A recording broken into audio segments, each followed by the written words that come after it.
आप सभी का आपके अपने YouTube channel super concept classes में स्वागत है। और आज की इस वीडियो में हम लोग क्लास 11th हिंदी कोर के मॉडल पेपर 1 के कंप्लीट सॉल्यूशन को देखने वाले हैं। तो देखिए, ये जो आपका क्लास 11th का हिंदी कोर है, इसमें कुल मिलाकर 40 क्वेश्चंस पूछे जाएंगे, जो कि आपका 40 नंबर का होगा। और अगर बात करें टाइम का, तो यहाँ पर भी आपको 1 घंटा 30 मिनट यानी कि 1.5 घंटा का समय दिया जाएगा। देखिए, जैक बोर्ड की ओर से अभी तक जितना भी मॉडल पेपर आया हुआ है, चाहे आपका क्लास 9th का हो, 10th का हो, 11th का हो या फिर 12th का हो, अगर आपको कंप्लीट सॉल्यूशन चाहिए तो आप इस वीडियो के डिस्क्रिप्शन बॉक्स पे चले जाइए। वहां पर आपको हर एक प्लेलिस्ट का लिंक मिलेगा, जिसकी मदद से आप हर एक वीडियो को बहुत ही आसानी से देख सकते हैं। तो चलिए देखते हैं, एक एक करके हर एक क्वेश्चन को बहुत ही सिंपल तरीके से देखेंगे और अच्छे तरीके से समझेंगे। तो देखिए, आपका जो हिंदी या फिर जो इंग्लिश होता है ना, पहला जो क्वेश्चन होता है पैसेज का होता है। तो यहाँ पर ये जो पैसेज दिया गया, सबसे पहले आप यहाँ से लेकर यहाँ तक पढ़िए। जब आप पैसेज को पढ़ेंगे तो आपको हर एक चीज़ समझ में आएगा। फिर जो यहाँ पर क्वेश्चन पूछा जाएगा, आप हर एक क्वेश्चन का आंसर बहुत ही सिंपल तरीके से दे देंगे। तो आप पैसेज को पढ़ लीजिएगा। यहाँ पर मैं सबसे पहले आपको क्वेश्चन में ले चलता हूँ और दिखाता हूँ कि यहाँ पर क्या क्या क्वेश्चन है, और एक एक करके हर एक चीज़ को यहाँ पर मैं पैसेज से रिलेट करके आपको बताऊँगा कि आपको आंसर किस प्रकार से ढूंढना है। तो देखिए, यहाँ पर हमारे पास जो पहला क्वेश्चन है, क्या है कि यौवन की तुलना किससे की गई है। 4 ऑप्शन है।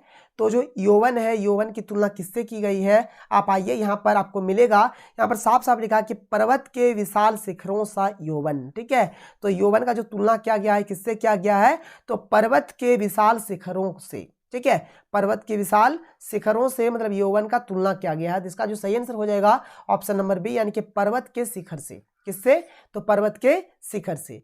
तो देखिए, क्वेश्चन नंबर 2 क्या है कि यौवन की सार्थकता तब मानी जाती है जब।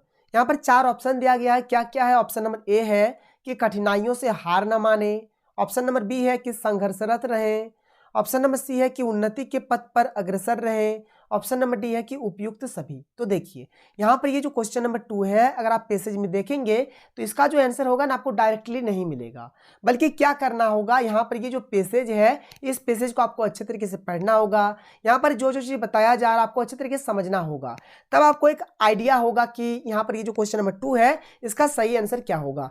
थोड़ा सा आप यहाँ पर देखिए, मान के चलिए, यहाँ पर अगर आप इस सेंटेंस को पढ़ते हैं कि चट्टानों से टक्कर लेना लक्ष्य बने जिनके जीवन का। मान के चलिए, सपोज दैट कोई आदमी है, अगर कहावत के तौर पर बोले कि वो चट्टानों से टक्कर ले रहा है, तो इसका मतलब आप समझते हैं क्या होगा। चट्टानों से टक्कर लेने का मतलब आप समझ रहे हैं क्या होगा। तो यहाँ पर अगर आप चट्टानों से टक्कर लेकर, अगर आप यहाँ पर इस चीज़ को, अगर उस सेंटेंस को, यानी चट्टानों से जो टक्कर वाला अगर सेंटेंस को अगर आप यहाँ पर अगर आप कंबाइन करेंगे ना, तो देखिए यहाँ पर आपको क्या क्या चीज़ मिलेगा। तो अगर आप यहाँ पर देखेंगे, अगर ऑप्शन नंबर ए को देखेंगे, क्या है कि कठिनाइयों से हार न माने, तो बात तो सही है ना। चट्टान जब है आपके पास, इसका मतलब क्या है, आप पूरा एकदम बहुत मेहनत कर रहे हैं, कुछ भी दिक्कत, कुछ भी कठिनाइयाँ आ जा रही है, लेकिन आप मतलब कुछ भी दिक्कत नहीं है, आप एकदम डट कर उसका मुकाबला कर रहे हैं। तो ये तो ऑप्शन सही हो जाएगा। ऑप्शन बी क्या है कि संघर्षरत रहे, मतलब आप संघर्ष भी करते ही रह रहे हैं, तो ये भी आपका सही हो जाएगा। उन्नति के पथ पर अग्रसर रहे, तो ये भी आपका सही हो जाएगा। तो यहाँ पर ये जो क्वेश्चन नंबर 2 है, इसका सही आंसर हो जाएगा ऑप्शन नंबर डी, यानी कि उपयुक्त सभी। यहाँ पर तीनों का तीनों ऑप्शन हमारा सही है, इसलिए 2 का जो सही आंसर हो जाएगा ऑप्शन नंबर डी, इसका सही हो जाएगा। आगे देखिए, अगला क्वेश्चन क्या है, क्वेश्चन नंबर 3। तो देखिए, क्वेश्चन नंबर 3 क्या है कि कवि के अनुसार यौवन क्या है। और यहाँ पर 4 ऑप्शन दिया गया है, आपको बताना है कि कौन सा ऑप्शन आपका सही होगा। तो चलिए एक एक करके हम लोग हर एक ऑप्शन को चेक करते हैं। तो जो ऑप्शन नंबर ए है, क्या है कि चट्टानों से टक्कर लेना, तो ये चीज़ अभी मैंने आपको पढ़ाया, तो ये तो आपका सही हो ही जाएगा। और दिखाया भी मैंने आपको ये चीज़ पैसेज में आपका कहाँ पर है। ठीक है, आगे देखिए, ऑप्शन नंबर बी क्या है कि नव उत्साह से नाता जोड़ना। चलिए इसको भी चेक करके देखते हैं कि ये होगा या फिर नहीं होगा। तो यहाँ पर साफ साफ लिखा है कि नव उत्साह निरंतर नाता, तो आपका ऑप्शन नंबर बी भी यहाँ पर सही हो जाएगा। ठीक है, ऑप्शन नंबर सी को चेक करते हैं कि विफल प्रयासों से दोगुना वेग भुजाओं में भरना। चलिए ये चीज़ है या नहीं, ये देख लेते हैं। तो देखिए, यहाँ पर साफ साफ लिखा गया कि विफल प्रयासों से भी दुना वेग भुजाओं में भर जाता।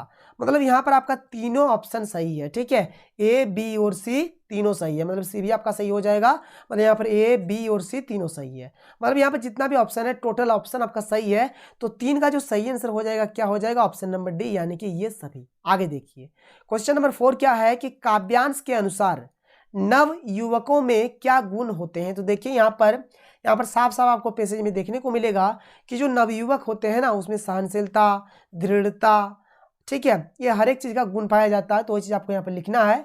तो यहाँ पर देखिए, एक्चुअल में क्या होगा कि अदम्य दृढ़ता का भी होता है, सहनशीलता का भी होता है और उत्साह का भी होता है। तो 4 का सही आंसर हो जाएगा ऑप्शन नंबर डी, यानी कि उपयुक्त सभी। ठीक है, 4 का क्या हो जाएगा, डी हो जाएगा। मतलब यहाँ पर 3 का भी डी और 4 का भी डी। ठीक है, और 2 का भी डी ही था, 2 का भी डी ही था। मतलब लगातार मतलब यहाँ पर 3 क्वेश्चन का आंसर आपका डी ही हो गया। आगे देखिए अगला क्वेश्चन क्या है, यहाँ पर फिर से आपका एक पैसेज है। क्या है देखिए, क्वेश्चन नंबर 5। यहाँ पर पैसेज को आप पढ़ लीजिएगा। ठीक है, यहाँ पर मैं पैसेज के ऊपर उतना ध्यान नहीं देता हूँ, आप इसको पढ़िएगा। और यहाँ पर जितना भी क्वेश्चन है ना, पैसेज के अंदर से ही आपको आंसर मिलेगा। क्या क्या है कि किसको कुछ नहीं मिलता है। देखिए यहाँ पर साफ साफ लिखा है कि जो भाग्यवादी है उन्हें कुछ नहीं मिलता, तो भाग्यवादी को कुछ नहीं मिलता है, तो 5 का सही आंसर हो जाएगा ऑप्शन नंबर बी। आगे देखिए अगला क्वेश्चन क्या है, क्वेश्चन नंबर 6 कि विश्व में जो देश आगे बढ़े हैं उनकी सफलता का रहस्य क्या है। तो देखिए यहाँ पर लिखा है कि विश्व में जो देश आगे बढ़े हैं उनकी सफलता का रहस्य कठिन परिश्रम ही है। मतलब अगर आप कठिन परिश्रम करेंगे तो जाहिर सी बात है, मतलब वो देश जो होगा, कोई भी देश अगर कठिन परिश्रम करता है तो वो देश आगे बढ़ेगा, और अगर आप भी कठिन परिश्रम करेंगे तो आप भी आगे बढ़ेंगे। ठीक है, तो इसका जो सही आंसर हो जाएगा क्या हो जाएगा, कठिन परिश्रम। तो 6 का सही आंसर हो जाएगा ऑप्शन नंबर बी, यानी कि कठिन परिश्रम। आगे देखिए अगला क्वेश्चन क्या है, क्वेश्चन नंबर 7 कि भाग्य का दूसरा नाम है। तो भाग्य का जो दूसरा नाम है क्या है, तो भाग्य का दूसरा नाम हो जाएगा कठिन परिश्रम। क्या हो जाएगा, कठिन परिश्रम।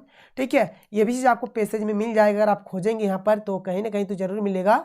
देख लीजिए भाग्य का जो दूसरा नाम है क्या है आपका, भाग्य का दूसरा नाम क्या है, भाग्य कठिन परिश्रम का ही दूसरा नाम है। देखिए यहाँ पर लिखा गया है कि नहीं गया है, तो भाग्य क्या है, कठिन परिश्रम का ही दूसरा नाम है। तो यहाँ पर इसका जो सही आंसर हो जाएगा क्या हो जाएगा, कठिन परिश्रम। तो 7 का सही आंसर हो जाएगा ऑप्शन नंबर बी। आगे देखिए क्वेश्चन नंबर 8 क्या है कि गद्यांश का सर्वाधिक उपयुक्त शीर्षक है। देखिए यहाँ पर कठिन परिश्रम के ऊपर डिस्कस हो रहा था। 8 का जो सही आंसर हो जाएगा ऑप्शन नंबर ए। ठीक है, मतलब यहाँ पर ये जो गद्यांश जो पेज है, इसका जो मतलब जो टाइटल होगा, जो मतलब सुइटेबल टाइटल होगा, जो उपयुक्त शीर्षक है, क्या हो जाएगा, परिश्रम हो जाएगा। तो 8 का सही आंसर हो जाएगा आपका ऑप्शन नंबर ए। आगे बढ़ते हैं, आगे देखिए यहां पर आपका अब स्टार्ट हो जाता है अभिव्यक्ति और माध्यम। क्वेश्चन नंबर 9 क्या है कि आलेख एक विधा है। तो आलेख मतलब किस चीज का विधा है, तो याद रखिएगा आपका आलेख जो है गद्य लेखन की एक विधा है। ठीक है, तो 9 का सही आंसर हो जाएगा option number A. Question number 10 क्या है कि जनसंचार का श्रव्य माध्यम कौन सा है। देखिए यहाँ पर श्रव्य माध्यम पूछा गया है, तो श्रव्य माध्यम आपका हो जाएगा रेडियो। ठीक है, समाचार पत्र तो हम लोग पढ़ते हैं, पत्रिका भी मतलब पढ़ते हैं, दूरदर्शन, तो दोनों हो जाएगा, श्रव्य भी हो जाएगा और उसको हम लोग देखते भी है। लेकिन रेडियो को हम लोग क्या करते हैं, केवल केवल सुनते हैं, तो श्रव्य माध्यम जो हो जाएगा यहाँ पर रेडियो हो जाएगा। 10 का सी हो जाएगा। आगे देखिए क्वेश्चन नंबर 11 क्या है कि फीचर के लिए हिंदी में कौन सा शब्द प्रयुक्त होता है। मतलब फीचर को हिंदी में हम लोग क्या बोलते हैं, तो 11 का सही आंसर हो जाएगा ऑप्शन नंबर ए, यानी कि रूपक। फीचर को क्या कहा जाता है, रूपक कहा जाता है। क्वेश्चन नंबर 12 क्या है कि प्रतिवेदन अंग्रेजी के किस शब्द का हिंदी रूपांतर है। देखिए प्रतिवेदन आपका एक हिंदी वर्ड है, तो आपको बताना है कि इसका इंग्लिश वर्ड क्या होगा। तो 12 का सही आंसर हो जाएगा ऑप्शन नंबर सी, यानी कि रिपोर्ट। इसको क्या बोलेंगे, रिपोर्ट बोलेंगे। 12 का सी सही आंसर हो जाएगा। आगे देखिए अगला क्वेश्चन क्या है, क्वेश्चन नंबर 13 कि समाचार पत्र किस जनसंचार माध्यम का एक रूप है। तो समाचार पत्र क्या होता है, प्रिंट होके आता है ना, ये प्रिंट होके आता है। तो 13 का सही आंसर हो जाएगा ऑप्शन नंबर बी, यानी कि प्रिंट माध्यम। ठीक है, क्वेश्चन नंबर 14 क्या है कि उल्टा पिरामिड शैली का प्रयोग निम्न में से किस लेखन में होता है। तो 14 का जो सही आंसर हो जाएगा ऑप्शन नंबर डी, यानी कि संचार लेखन में। संचार लेखन में क्या होता है, उल्टा पिरामिड शैली का जो मतलब लेखन का जो कला है, मतलब जो चीज है ना उल्टा पिरामिड शैली, उसी चीज का यूज किया जाता है। क्वेश्चन नंबर 15 क्या है कि हिंदी में पहला समाचार पत्र का क्या नाम था। हिंदी का जो पहला समाचार पत्र था उसका नाम क्या था, उसका नाम था उदंत मार्तंड। ठीक है, तो 15 का सही आंसर हो जाएगा ऑप्शन नंबर बी। आगे देखिए अगला क्वेश्चन क्या है, क्वेश्चन नंबर 16 कि समाचार पत्र में कितने प्रकार के ककारों का प्रयोग किया जाता है। तो 6 ककारों का प्रयोग किया जाता है। तो 16 का सही आंसर हो जाएगा option number D. Question number 17 क्या है कि संचार का सबसे नवीन और लोकप्रिय माध्यम है। देखिए नवीन बोला जा रहा है कि मॉडर्न का बात अगर करेंगे तो क्या है आपका इंटरनेट है। ठीक है, 17 का सही आंसर हो जाएगा ऑप्शन नंबर सी, क्योंकि इंटरनेट के द्वारा हम लोग हर एक चीज को देख लेते हैं। क्वेश्चन नंबर 18 क्या है कि सूचनाओं का संकलन एवं संकलन कर संपादक तक पहुंचाने की जिम्मेदारी किसकी होती है। तो 18 का सही आंसर हो जाएगा ऑप्शन नंबर ए, यानी कि पत्रकार। 18 का जो सही आंसर होगा क्या होगा, पत्रकार हो जाएगा। ठीक है, आगे देखिए क्वेश्चन जो आपका आगे होने वाला है क्वेश्चन नंबर 19, यहाँ पर आपका पैसेज का है और ये जो पैसेज दिया गया है ये आपके बुक का है, तो आप पहले बुक को पढ़िए।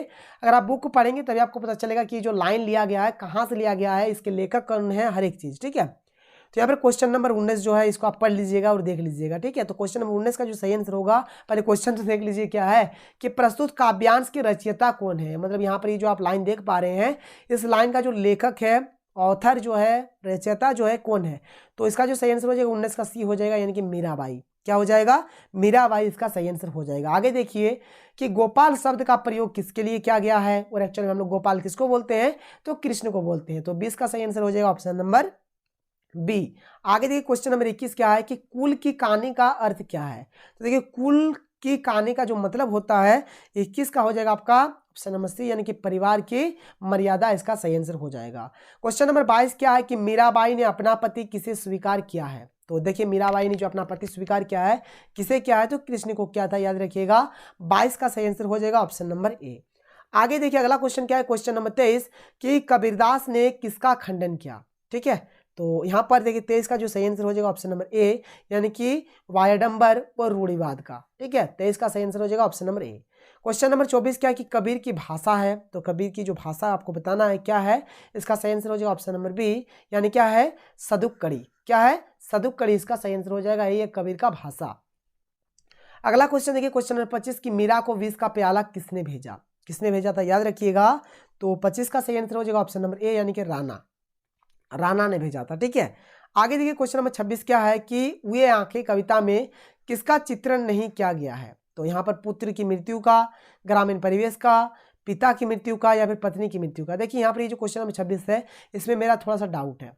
ठीक है, तो यहाँ पर इस क्वेश्चन को मैं अभी छोड़ देता हूँ, क्योंकि इसका आंसर मुझे सही ढंग से मिला नहीं।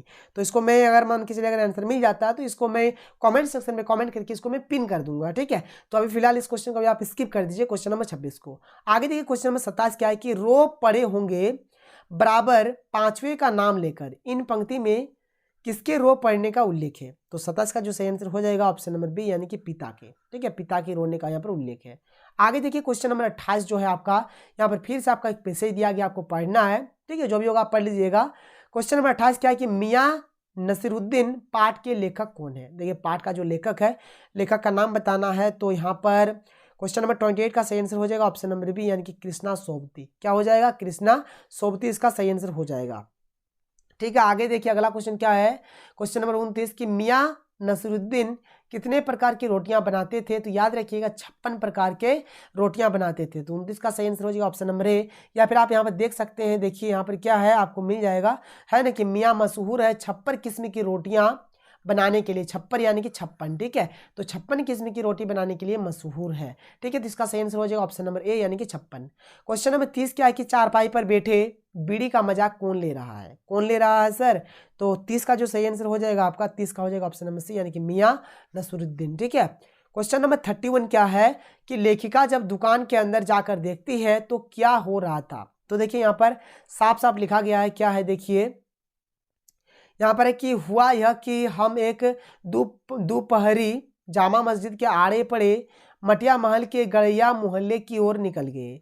एक निहायत मामूली अंधेरी सी दुकान पर फटाफट आटे का ढेर सनते देख ठिठके। ठीक है, मतलब क्या देखिए सन रहा था, देखिए मतलब आटे का ढेर यहाँ पर साना मतलब जा रहा था। ठीक है, तो यहाँ पर देखिए यहाँ पर जो आपका क्वेश्चन है क्वेश्चन नंबर 31, इसका सही आंसर क्या हो जाएगा कि आटा सन रहा था। ठीक है, तो यही चीज़ देखा गया था वहाँ से। ठीक है, और देखिए यहाँ पर अगर आप आगे देखेंगे तो ये चीज़ हो गया, सोचा सवियों की तैयारी होगी पर पूछने पर मालूम हुआ कि खानदानी नानबाई मियाँ नसीरुद्दीन की दुकान पर खड़े हैं। मियाँ मशहूर है 56 किस्म की रोटियां बनाने के लिए। हमने तो अंदर झांका तो पाया कि मियाँ चारपाई पर बैठे बीड़ी का मजा ले रहे थे। देखिए बीड़ी वाला जो क्वेश्चन है यहाँ से आपको ये क्लियर हो गया। और यहाँ पर केवल और केवल आटा सन रहा था, यही चीज़ को लेखक देख पाया। वो सोच रहा था कि चलो भाई सेवैया भी मिल जाएगा, लेकिन मिला नहीं, मतलब यही चीज़ हुआ। तो 31 का सही आंसर हो जाएगा आपका ऑप्शन नंबर सी। क्लियर है। और यहाँ पर जो चारपाई में बैठ के जो मतलब बीड़ी का मजा ले रहे थे कौन, तो मियाँ नसीरुद्दीन ले रहे थे। ठीक है, आगे देखिए अगला क्वेश्चन क्या है, क्वेश्चन नंबर 32 कि पथेर पांचाली। ठीक है, पथेर पांचाली फिल्म किसके निर्देशन में बनी थी, मतलब ये जो फिल्म है आपका पथेर पांचाली, इसके डायरेक्टर कौन थे। तो याद रखिएगा 32 का सही आंसर हो जाएगा ऑप्शन नंबर बी, यानी कि सत्यजीत राय। क्या हो जाएगा, सत्यजीत राय। क्वेश्चन नंबर 33 में थोड़ा सा भी डाउट है, इसको अभी आप छोड़ दीजिए क्योंकि इसका आंसर मैंने बहुत खोजा लेकिन मिला नहीं। तो इस क्वेश्चन को आप देख लीजिएगा, अगर आपको इसका आंसर मिलता तो आप लिख लीजिएगा। ठीक है, अभी इसको आप छोड़ दीजिए, इसको मैं स्किप कर देता हूँ। क्वेश्चन नंबर 34 क्या है कि मियाँ ने पढ़ाई के कितने तरीके बताए हैं। तो मियाँ ने पढ़ाई के 2 तरीके बताए हैं। तो 34 का सही आंसर हो जाएगा ऑप्शन नंबर ए। आगे देखिए अगला क्वेश्चन क्या है, क्वेश्चन नंबर 35 कि मियाँ नसीरुद्दीन किस विधा की रचना है। ये जो आपका पार्ट है मियां नसीरुद्दीन, तो ये किस विधा की रचना आपको बताना है। तो 35 का जो सही आंसर हो जाएगा ऑप्शन नंबर बी, यानी कि संस्मरण। ठीक है, क्वेश्चन नंबर 36 क्या है कि नमक का दरोगा कहानी से हमें क्या संदेश मिलता है। तो ये जो आपका एक कहानी है नमक का दरोगा, तो इससे हमको क्या संदेश मिलता है। तो 36 का सही आंसर हो जाएगा ऑप्शन नंबर ए, यानी कि निर्भय होकर कर्तव्य पालन करना। ठीक है, इसका सही आंसर क्या हो जाएगा, निर्भय होकर कर्तव्य पालन करना। ऑप्शन नंबर ए इसका सही हो जाएगा। आगे देखिए अगला क्वेश्चन क्या है, क्वेश्चन नंबर 37 कि राजस्थान की रजत बूंदे के रचनाकार कौन है। इसका सही आंसर हो जाएगा आपका ऑप्शन नंबर ए, यानी कि अनुपम मिश्र। क्वेश्चन नंबर 38 क्या है कि पालर पानी किसे कहते हैं। तो बरसात से मिलने वाले पानी को हम लोग पालर पानी कहते हैं। तो 38 का सही आंसर हो जाएगा ऑप्शन नंबर बी। आगे देखिए क्वेश्चन नंबर 39 क्या है कि कुएं की चिनाई करने के लिए किस घास का उपयोग किया जाता है। तो याद रखिएगा मतलब खीप घास का उपयोग किया जाता है। तो 39 का सही आंसर हो जाएगा आपका ऑप्शन नंबर ए, यानी कि खीप घास। क्वेश्चन नंबर 40 जो कि हमारा लास्ट क्वेश्चन है क्या है कि कुएं की चिकनाई करने वाले को क्या कहते हैं। तो देखिए जो कुएं की जो चिकनाई करते हैं उनको हम लोग बोलते हैं चेलवांजी। क्या बोलते हैं, चेलवांजी। और ये जो काम होता है इस काम को हम लोग बोलते हैं चेजा, याद रखिएगा। ठीक है, जो लोग काम करते हैं उसको बोलते हैं चेलवांजी, और ये जो काम होता है इस काम को बोला जाता है चेजा। तो यहाँ पर क्वेश्चन नंबर 40 का सही आंसर हो जाएगा आपका ऑप्शन नंबर सी। ठीक है, तो यहाँ पर मैंने कंप्लीट 40 क्वेश्चन का आंसर बताया। शायद आपको वीडियो पसंद आया होगा। तो मिलते हैं अगले वीडियो में। थैंक यू, जय हिंद।